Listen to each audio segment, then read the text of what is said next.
my throat has started to burn really bad and it's like I've got acid reflux. So I haven't been able to sing for about 7 weeks. Kua whanga o te reo waiata o Rebecca Robin, engari ka kōrero tonu ia. I'm an artist in residence here for my music, and it also means I haven't been able to tutor. Tēnei koutou, welcome everybody. Nō tēnei wiki haerea Robin ki te hui poari o Waitai. I reira, i whakaaturia e Te Kaunihera o Ōtautahi o rātou whakaaro mo te paipa ki te moana. Ko te tikanga he kōwhiri whakamauru kia whakaiti te haunga o te taupuni whakatika waipara.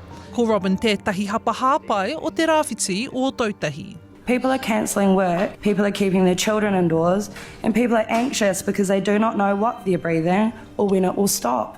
The mayor came to my office and he let me know the idea before he told anybody else. And at first I was a little bit shocked because I wasn't sure how to digest that exactly. I personally think it's a terrible idea. I'm not a scientist. I feel like there could be more ideas though. From the sand dunes all the way to the very edge of the pipe is 3.2 kilometres all the way out. Kua ki te māngai o wai e Toru a Gavin Hutchison, e whakarite ana mātou te ripoata kōwhiri mo Te Kaunihera, e mahi tonu ana mātou i te whakaetanga rawa tai ao, a ka haere tonu ngā kōrero me te mana whenua. Ka kawea e ngā kaimahi te pepa ki Te Kaunihera ki tā rātou hui a tētahi o a perira. Ko etahi o ngā kōwhiringa whakatika wai, ko te haumoata, peracetic acid, ozone, me te hihi katikati. Can we rule out chlorine now and just focus on 1 or 2 of those that are more, less risky and just as impactful? Worst possible case scenario, if they are going to decide to push it out to sea, then I think it should be treated to the highest possible standards. I don't think chlorine is the way to go.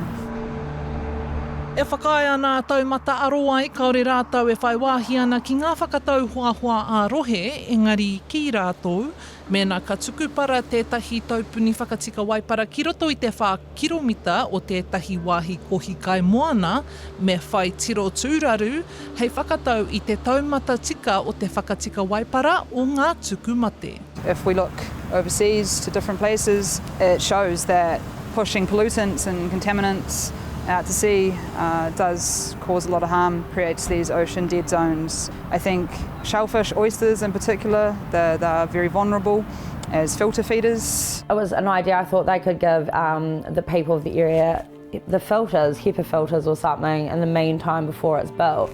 But they're supposed to go through the heat pump and just help the air be a bit fresher when it's spiking. So we've got a difficult job on our hands. Yeah, thanks for all your work. In that meeting, it said the next steps were mana whenua and ECAN for them to be on board. Kua whakapūmautia e Te Kaunihera, kaore anō kua tīmata te mahi hanga paipa. E tāpiri ana rātou i ētahi kōkōhiko ki ngā roto e rua. Hora Kairangi Nicholas, Tahu News.